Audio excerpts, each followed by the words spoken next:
El sol de Chihuahua golpeaba sin misericordia sobre el camino polvoriento que llevaba a San Rafael del Norte. Clara Mendoza ajustó el rebozo negro que cubría su cabeza, protegiéndose del calor abrasador mientras guiaba la carreta destartalada que había comprado con los últimos pesos de su vida anterior. Las ruedas crujían con cada piedra, como si protestaran por el peso de sus pocas pertenencias y sus muchos secretos. Habían pasado 6 meses desde que enterró a Miguel en el Panteón de Guadalajara. 6 meses desde que decidió que el dolor era demasiado grande para compartirlo con las miradas compasivas de quienes la conocían. La tuberculosis se lo había llevado en 3 semanas, dejándola con 24 años, sin hijos y con un vacío que parecía tragarse cada amanecer. ¿A dónde va, señora? La voz la sobresaltó. Un jinete había aparecido a su lado sin que ella lo notara, montando un caballo alazán que parecía conocer bien estos caminos. El hombre tendría unos 30 años, moreno curtido por el sol, con un sombrero de ala ancha que proyectaba sombras sobre sus ojos color miel. A San Rafael, respondió Clara sin mirarlo, manteniendo la vista fija en el horizonte donde las montañas de la Sierra Madre Occidental se dibujaban como gigantes dormidos. Es peligroso para una mujer sola. Los bandidos rondan estos caminos. Su voz no llevaba amenaza, solo una advertencia tranquila. Los bandidos son el menor de mis problemas, murmuró ella, más para sí misma que para el extraño. El hombre la estudió en silencio por un momento. Había algo en la rigidez de sus hombros, en la forma en que sus manos apretaban las riendas, que le hablaba de una historia más profunda que la simple travesía por el desierto. Soy Isen Morales. Tengo un rancho a las afueras de San Rafael. Si necesita trabajo. No necesito nada de nadie, lo interrumpió Clara, su voz tan seca como el viento que levantaba remolinos de tierra a su alrededor. Isen asintió lentamente, reconociendo ese tono. Era el mismo que él había usado durante años después de... Sacudió la cabeza, alejando recuerdos que prefería mantener enterrados. El mesón de doña Carmen está en la calle principal. Es limpio y ella no hace preguntas, dijo antes de espolear suavemente su caballo. Que tenga buen viaje, señora. Clara lo vio alejarse, su silueta recortándose contra el sol del atardecer. Por un instante, algo en su interior se removió, un eco de lo que solía sentir cuando Miguel la miraba. Pero lo aplastó rápidamente. Ese lujo ya no era para ella. San Rafael del Norte apareció ante sus ojos como un espejismo hecho realidad.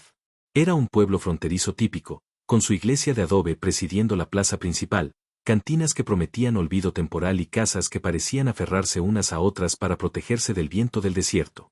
Clara detuvo su carreta frente al mesón que el vaquero había mencionado. Doña Carmen resultó ser una mujer entrada en años, con el cabello gris recogido en un moño severo y ojos que habían visto demasiado para sorprenderse por nada. ¿Cuánto tiempo se queda?, preguntó mientras le mostraba una habitación pequeña pero limpia. No lo sé, respondió Clara con honestidad. Tal vez para siempre. La mujer mayor la miró con esa sabiduría que solo dan los años y el dolor. Aquí todas llegamos huyendo de algo, mija. Lo importante es saber cuándo parar de correr. Esa noche, Clara se sentó en la única silla de su cuarto, mirando por la ventana hacia la calle polvorienta. Podía escuchar las risas lejanas de la cantina, el relinchar ocasional de los caballos, la vida que seguía su curso ajeno a su dolor. Sacó de su bolsa un pequeño retrato de Miguel, lo miró por última vez y lo guardó en el fondo del baúl. Se acabó, susurró al silencio. Clara Mendoza murió con su esposo. Ahora solo queda sobrevivir. Al día siguiente, salió temprano a buscar trabajo. La tienda de abarrotes necesitaba ayuda, y don Joaquín, el dueño, no hizo muchas preguntas al ver sus manos dispuestas y su actitud resuelta. El trabajo era simple, atender clientes, organizar mercancía, llevar cuentas. Suficiente para mantenerse ocupada, para no pensar. Había pasado una semana cuando volvió a ver a Isen Morales. Entró a la tienda con una lista de provisiones, sus botas resonando sobre el piso de madera. Al verla detrás del mostrador, algo cruzó por su rostro. ¿Sorpresa? ¿Satisfacción? Clara no podía descifrar. Señora, saludó tocándose el ala del sombrero. Veo que decidió quedarse. El trabajo honrado no abunda, respondió ella mientras comenzaba a reunir lo que él necesitaba: harina, frijoles, café, cartuchos para su rifle. No, concordó él. Especialmente para quienes cargan fantasmas. Clara levantó la vista bruscamente, pero Isen ya estaba mirando hacia otro lado, como si no hubiera dicho nada fuera de lo común. Había algo en este hombre que la perturbaba. No era atracción, Se había jurado no volver a sentir eso, sino algo más profundo. Era como si él pudiera ver a través de las murallas que había construido, como si reconociera el paisaje desolado que había dejado el dolor. Son 43 pesos, dijo finalmente, extendiendo la mano para recibir el pago. Isen pagó y comenzó a cargar sus provisiones. En la puerta, se detuvo y se volvió hacia ella. Los fantasmas son compañía terrible, señora. Lo sé por experiencia. Pero huir de ellos, solo los hace más fuertes. Y con eso, desapareció en el resplandor del mediodía, dejando a Clara con un nudo en la garganta y la incómoda sensación de que, por primera vez en meses, alguien la había visto realmente. Las semanas en San Rafael del Norte transcurrían con la monotonía de un reloj desgastado. Clara había establecido una rutina que la mantenía ocupada desde el amanecer hasta el anochecer: abrir la tienda, atender a los clientes con cortesía distante, cerrar y regresar a su cuarto en el mesón. Era una existencia gris, pero era exactamente lo que buscaba. O eso se decía a sí misma cada noche antes de que los recuerdos la asaltaran en la oscuridad. El día que cambió todo comenzó como cualquier otro. El calor de octubre se aferraba al pueblo como un mal presagio, y Clara abanicaba su rostro con un viejo periódico mientras esperaba clientes. La puerta se abrió con su campanilla familiar, pero en lugar de los rostros conocidos del pueblo, entraron 3 hombres que apestaban a whisky barato y problemas. Miren nada más, dijo el más alto, un tipo de barba descuidada y ojos inyectados en sangre. Una palomita sola en el nido. Clara mantuvo la compostura, aunque su mano se movió instintivamente hacia el cajón donde don Joaquín guardaba un viejo revólver. ¿En qué puedo ayudarles, señores? En mucho, preciosa, rió otro, acercándose al mostrador con pasos tambaleantes. Para empezar, ¿puedes decirnos dónde guarda el viejo Joaquín su dinero? Don Joaquín no está, respondió Clara, su voz firme a pesar del miedo que comenzaba a trepar por su columna. Si buscan provisiones, con gusto los atiendo. De lo contrario, les pido que se retiren. El tercer hombre, más joven y nervioso que sus compañeros, miró hacia la puerta. Vámonos, Carlos. Esto no vale la pena.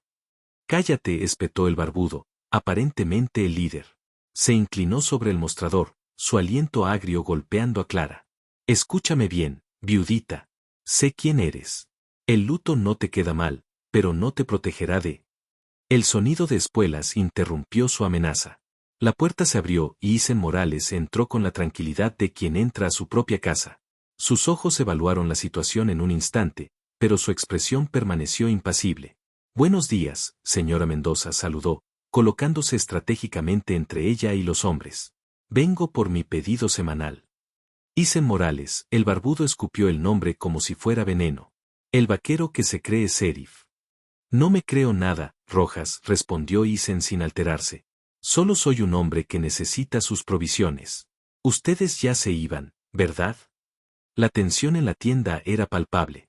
Clara podía ver la mano de Rojas moviéndose hacia su pistola, y su propio corazón latía tan fuerte que estaba segura de que todos podían oírlo.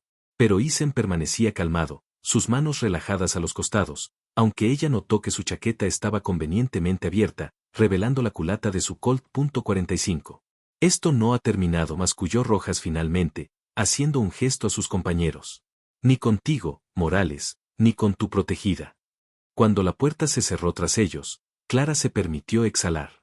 Sus manos temblaban mientras se apoyaba en el mostrador. Está bien. La voz de Isen era suave ahora, preocupada. No necesitaba su ayuda, respondió ella automáticamente, aunque sabía que mentía. No, supongo que no, dijo él con una media sonrisa que no llegó a sus ojos. Pero Rojas y su banda son peligrosos. Han estado causando problemas desde que llegaron hace un mes. ¿Y la ley? El sheriff más cercano está a 2 días de camino. Aquí nos cuidamos entre nosotros. Hizo una pausa, estudiándola. Tiene donde quedarse además del mesón. ¿Por qué habría de necesitar otro lugar? Porque Rojas no olvida, y ahora la marcó como alguien especial solo por mi intervención. La culpa tiñó su voz. Mi rancho tiene habitaciones para los trabajadores. ¿Estaría más segura allí? No. La respuesta fue inmediata y tajante. No voy a huir más, señor Morales. Y definitivamente no voy a depender de la caridad de extraños. Isen asintió lentamente, como si esperara esa respuesta. No es caridad. Necesito a alguien que lleve las cuentas del rancho. Mi capataz es bueno con el ganado, pero terrible con los números. Clara lo miró con suspicacia. ¿Y casualmente necesita una contadora justo después de este incidente? No, admitió él. Pero la oferta es real. Piénselo. Sacó su lista y Clara comenzó a preparar su pedido en silencio. Mientras trabajaba, no podía evitar mirarlo de reojo. Había algo en la forma en que se movía, alerta pero no tenso, que hablaba de un hombre acostumbrado al peligro. Cuando le entregó una bolsa de harina, sus manos se rozaron brevemente y Clara sintió algo que no había experimentado en meses: calidez. No la pasión que había conocido con Miguel, sino algo diferente. Algo que se parecía peligrosamente a la esperanza. ¿Por qué me ayuda?, preguntó finalmente mientras él pagaba. Isen guardó el cambio y la miró directamente a los ojos. Porque reconozco esa mirada. La que dice que el mundo se acabó pero el cuerpo sigue adelante por pura terquedad. La tuve por 3 años después de que los apaches mataran a mi esposa y mi hija. El silencio que siguió fue pesado pero no incómodo. Era el silencio de 2 almas que habían visitado el mismo infierno y habían sobrevivido para contarlo. Lo siento, susurró Clara. Fue hace 5 años, dijo él. El dolor no se va, pero se vuelve manejable. Como una cicatriz vieja que duele cuando va a llover. Y por eso vives solo en ese rancho. Vivo solo porque es más fácil, respondió con honestidad brutal. Pero fácil no siempre significa correcto. Cargó sus provisiones y se dirigió a la puerta. Antes de salir, se volvió una vez más. La oferta sigue en pie, señora Mendoza. Y no es caridad. Es simplemente un vaquero solitario que reconoce a otra alma solitaria y piensa que tal vez, solo tal vez, la soledad compartida es menos pesada que la soledad en solitario. Esa noche, Clara yacía despierta en su cama, las palabras de Isen resonando en su mente. Por primera vez desde la muerte de Miguel, alguien había hablado su idioma. No el idioma de la compasión superficial o los consejos bien intencionados, sino el idioma crudo y honesto del dolor sobrevivido. Cuando el amanecer tiñó el cielo de rosa y dorado, Clara ya había tomado su decisión. Empacó sus pocas pertenencias y bajó a hablar con doña Carmen. Me voy al rancho Morales, anunció. La mujer mayor sonrió sabiamente. A veces, mija, dejar de huir no significa quedarse en el mismo lugar. Significa elegir hacia dónde caminar. Mientras Clara subía sus cosas a la carreta, no podía evitar sentir que algo fundamental había cambiado. No era amor, se había prometido no volver a sentir eso, pero era algo. Un reconocimiento mutuo, tal vez. 2 corazones rotos que habían encontrado un ritmo similar en su quebranto. El camino al rancho se extendía ante ella, polvoriento e incierto, pero por primera vez en meses, Clara Mendoza no estaba huyendo hacia ninguna parte. Estaba, simplemente, avanzando. El rancho Esperanza se extendía sobre 30 hectáreas de tierra dura pero noble, con la Sierra Madre como telón de fondo y el río San Rafael serpenteando por su límite este. Clara detuvo su carreta frente a la casa principal, una construcción sólida de adobe y madera que hablaba de tiempos más prósperos. Isen salió a recibirla, seguido por un hombre mayor de bigotes grises y expresión bonachona. Señora Mendoza, este es Chuy, mi capataz, presentó Isen. Chuy, ella nos ayudará con las cuentas. Bendito sea Dios, exclamó el viejo. Ya era hora de que alguien pusiera orden en ese desastre de papeles. Bienvenida, señora. Isen le mostró la habitación que ocuparía, sencilla pero limpia, con una ventana que daba a los corrales. Era más espaciosa que su cuarto en el mesón, y Clara notó los pequeños detalles que hablaban de consideración: cortinas nuevas, un jarrón con flores silvestres, una mecedora junto a la ventana. La casa principal tiene un despacho donde están todos los libros, explicó Isen mientras ella acomodaba sus cosas. Puede trabajar allí cuando guste. Las comidas las tomamos todos juntos en la cocina a las 6, 12 y 7. ¿Cuántos trabajadores hay? Además de Chuy, 3 vaqueros permanentes, los hermanos Ruiz y el joven Tomás. En temporada de rodeo contratamos más, pero ahora estamos tranquilos. Clara asintió, absorbiendo la información. ¿Algo más que deba saber? Isen dudó un momento. Solo que aquí todos tenemos nuestras historias y nuestros silencios. Respetamos ambos. Los primeros días transcurrieron en una rutina reconfortante. Clara se sumergió en los libros de cuentas, desenredando años de registros desordenados. Era un desastre, sí, pero un desastre que podía ordenar, controlar. Muy diferente al caos de su vida personal. Las comidas eran eventos curiosamente cálidos. Los vaqueros la trataban con respeto distante al principio, pero poco a poco el hielo se fue rompiendo. Chuy resultó ser un contador de historias nato, entreteniendo a todos con anécdotas de sus 40 años trabajando en ranchos. Los hermanos Ruiz, gemelos idénticos de unos 25 años, competían constantemente entre sí en todo. Y Tomás, apenas un muchacho de 17 años, la miraba con la adoración tímida de quien ve en ella a la hermana mayor que nunca tuvo. Isen, por su parte, era una presencia constante pero no invasiva. Compartían el despacho muchas tardes, ella trabajando en los libros, él revisando mapas o escribiendo cartas. A veces pasaban horas sin hablar, pero era un silencio cómodo, como el de viejos compañeros que no necesitan palabras para entenderse. Fue durante una de esas tardes silenciosas cuando el pasado vino a visitarlos. Clara estaba reconciliando las cuentas del ganado cuando encontró una foto entre los papeles, una mujer joven de cabello oscuro sosteniendo a una niña de quizás 3 años. Ambas sonreían a la cámara con esa felicidad despreocupada de quienes no saben que el tiempo es finito. María y Sofía, dijo Isen suavemente.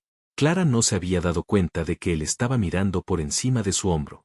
La tomé 2 semanas antes del ataque. Lo siento, no quería.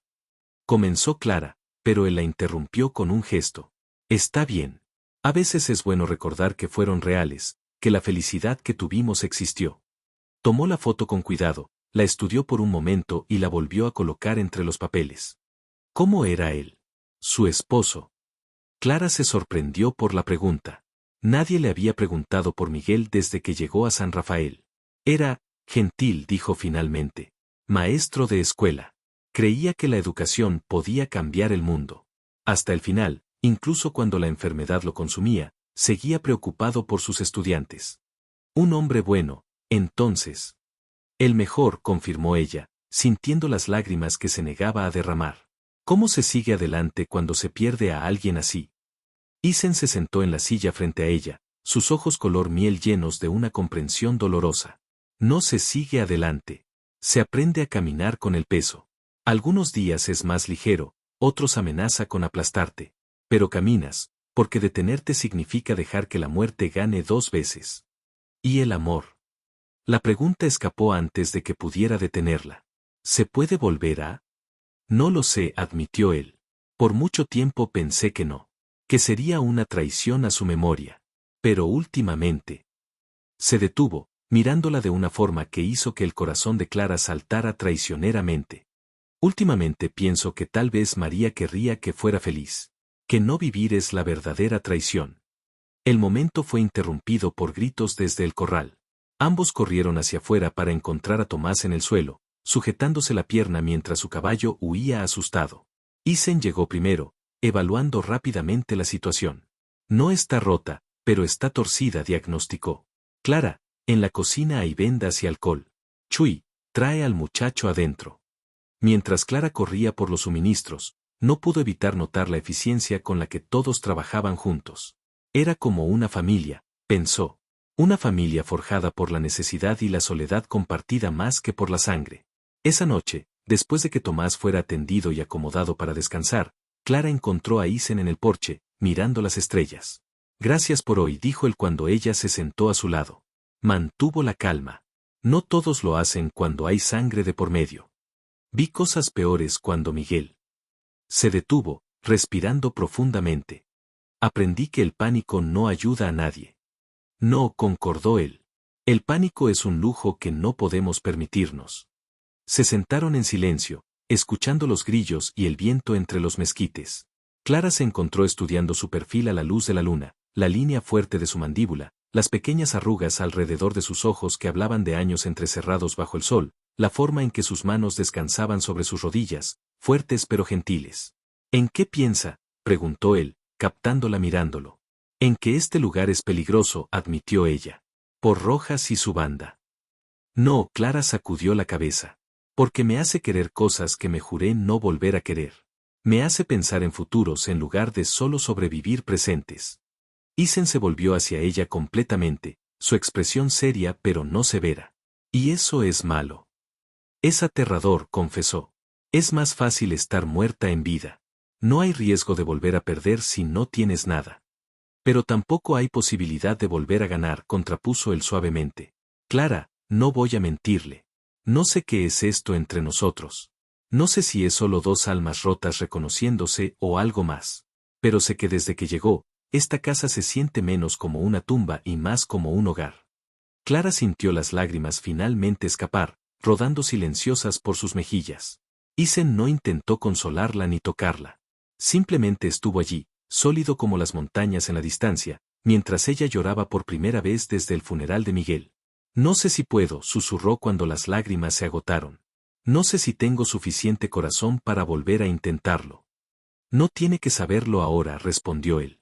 Solo tiene que estar dispuesta a la posibilidad. El resto lo descubriremos juntos, si usted quiere. Clara lo miró entonces, realmente lo miró, y vio no a un salvador ni a un sustituto, sino a un compañero de viaje. Alguien que entendía que el amor después de la pérdida no era una traición sino un acto de valentía. Juntos, repitió ella, probando la palabra. Sonaba extraña, pero no equivocada. Como un idioma que había olvidado, pero que su lengua aún recordaba. Mientras las estrellas giraban sobre ellos, dos corazones cautivos comenzaban, tentativamente, a imaginar la libertad. Noviembre llegó con vientos fríos que bajaban de la sierra, trayendo el olor a lluvia y problemas. Clara había estado en el rancho por más de un mes, y lo que comenzó como un refugio temporal se había transformado en algo parecido a un hogar. Sus días tenían ritmo y propósito, las cuentas por la mañana, ayudar con las tareas del rancho por la tarde, y esas veladas cada vez más largas con Isen, donde las palabras fluían tan naturales como el río San Rafael. Pero la paz, Clara había aprendido, era siempre la calma antes de la tormenta. El día comenzó con noticias inquietantes. Chuy llegó galopando desde el pueblo, su rostro habitualmente jovial marcado por la preocupación. Patrón, jadeó mientras desmontaba. Rojas y su banda atacaron el rancho de los Hernández anoche. Quemaron el establo, se llevaron 6 caballos. Isen apretó la mandíbula, sus ojos endureciéndose. ¿Alguien herido? Don Alberto tiene una bala en el hombro, pero vivirá. Esto se está poniendo feo, jefe. La gente está asustada. Clara sintió un escalofrío que no tenía nada que ver con el viento. Desde su encuentro en la tienda, había visto a Rojas un par de veces en el pueblo, siempre mirándola con una sonrisa que prometía problemas pendientes. Duplica las guardias nocturnas, ordenó Isen. Y que todos lleven rifles cuando salgan a trabajar. No deberíamos pedir ayuda al gobierno, sugirió Clara. Para cuando llegue cualquier ayuda, podríamos estar todos muertos, respondió Isen con amargura práctica. No, esto lo resolvemos nosotros o no se resuelve. Esa noche, la tensión en el rancho era palpable. Clara ayudó a Rosa, la cocinera que venía del pueblo 3 veces por semana, a preparar comida extra. Si había problemas, mejor estar preparados. Mientras amasaba tortillas, no podía evitar mirar por la ventana cada pocos minutos, esperando ver jinetes en el horizonte. No se preocupe tanto, niña, dijo Rosa, notando su nerviosismo. El patrón Isen sabe lo que hace. No por nada este rancho nunca ha sido atacado exitosamente. ¿Conoció a su esposa? La pregunta salió antes de que Clara pudiera contenerla. Rosa suspiró, sus manos arrugadas pausando en su trabajo. Sí, conocí a doña María. Era como usted en algunas cosas, fuerte, decidida. Pero donde usted es cautelosa, ella era puro fuego. Amaba con la misma intensidad con la que reía, sin medias tintas. ¿Y Isen la amaba?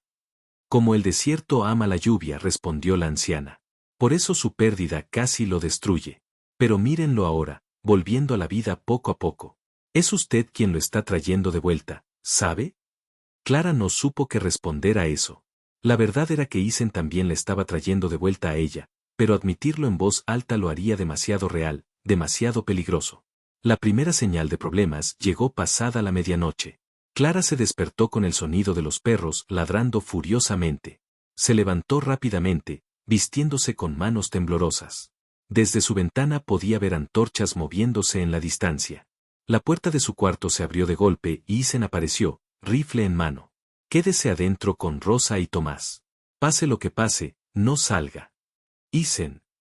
Comenzó, pero él la interrumpió tomándola por los hombros. Por favor, Clara. No puedo pelear si estoy preocupado por usted.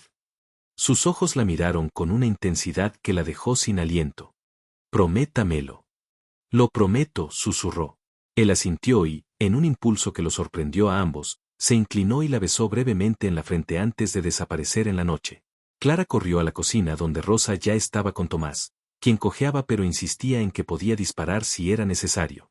Los tres se acurrucaron junto a la ventana, observando cómo las sombras danzaban en el patio. Los disparos comenzaron súbitamente, el estampido de los rifles rompiendo la quietud nocturna. Clara podía ver destellos de fuego desde el establo y los corrales. Su corazón latía dolorosamente mientras buscaba la figura de Isen entre el caos. «El granero está ardiendo», gritó Tomás. Efectivamente, las llamas comenzaban a elevarse desde la estructura de madera. Sin pensarlo, Clara agarró un cubo. «Prometió quedarse adentro», protestó Rosa. «Prometí no salir a pelear», corrigió Clara. «Pero no voy a quedarme sentada mientras todo se quema». Salió corriendo hacia el pozo, esquivando las balas que silbaban en la oscuridad. Otros ya estaban formando una cadena humana para pasar cubos de agua. Entre el humo y la confusión, Clara perdió la noción del tiempo. Solo existía el peso del agua, el calor del fuego, y la determinación de salvar lo que se había convertido en su hogar. «Clara». La voz de Isen cortó a través del caos. «Le dije que se quedara adentro». «Y yo le dije que no huía más», respondió ella, arrojando otro cubo de agua a las llamas. Algo en su respuesta lo hizo sonreír, incluso en medio del peligro. Lucharon juntos, codo a codo, contra el fuego y los bandidos. Los hermanos Ruiz defendían el flanco este mientras Chuy organizaba la defensa del oeste. Poco a poco, los atacantes comenzaron a retroceder ante la férrea resistencia. Cuando el amanecer finalmente llegó, pintando el cielo de rojo y dorado, el ataque había terminado. El granero estaba parcialmente quemado pero salvable, varios caballos habían escapado, y 2 de los bandidos yacían muertos en el patio. Pero lo más importante, toda la gente del rancho estaba viva. Clara estaba sentada en los escalones del porche, su rostro manchado de hollín, cuando Isen se acercó. Tenía un corte en la mejilla y su camisa estaba quemada en varios lugares, pero estaba entero. «Está loca», dijo él, sentándose pesadamente a su lado. «Probablemente», admitió ella. «Pero ya no tengo miedo». «No». Clara negó con la cabeza. Por meses viví aterrada de volver a perder algo. Pero esta noche me di cuenta de que el miedo no previene la pérdida. Solo previene la vida. Isen la miró con algo parecido al asombro. «Clara Mendoza, es usted la mujer más valiente que conozco». «No soy valiente», corrigió ella. «Solo estoy cansada de correr». En la distancia, una columna de jinetes se acercaba. Por un momento, el miedo volvió a atenazar el corazón de Clara, pero entonces reconoció el estandarte, era gente del pueblo, armada y lista para ayudar. «Don Isen», gritó uno de ellos. «Venimos en cuanto vimos el fuego. ¿Están todos bien?» «Sí, gracias a Dios», respondió Isen poniéndose de pie. «¿Y Rojas?» Él y lo que queda de su banda huyeron hacia el sur. El ejército ya fue notificado. No volverán a molestar por estos rumbos.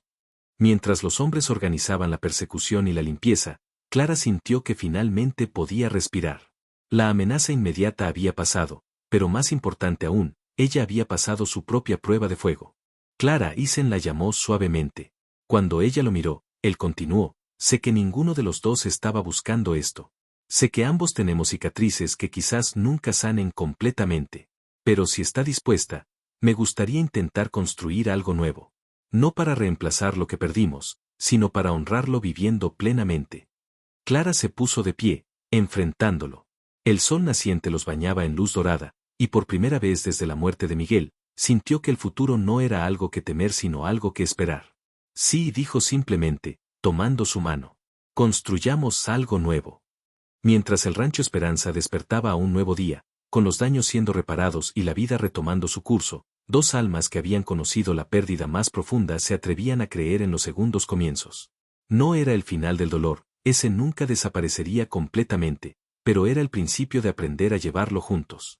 En los meses y años que seguirían, cuando la gente del pueblo contara la historia de la noche en que el rancho fue atacado, siempre mencionarían a la joven viuda que dejó de huir y al vaquero solitario que le enseñó que quedarse no significaba rendirse, sino elegir por qué luchar.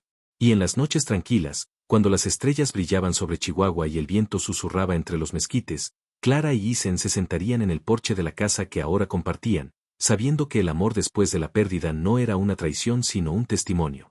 Un testimonio de que el corazón humano, por más roto que esté, siempre encuentra la manera de volver a latir. porque al final, como Clara había aprendido aquella noche de fuego y valor, no se trataba de olvidar el pasado o de huir de él. Se trataba de llevarlo contigo mientras caminas hacia el futuro, con la mano de alguien que entiende el peso y está dispuesto a compartir la carga. Y así, en un pequeño rancho en el norte de México, dos corazones cautivos encontraron su libertad no en olvidar el amor perdido, sino en atreverse a amar nuevamente.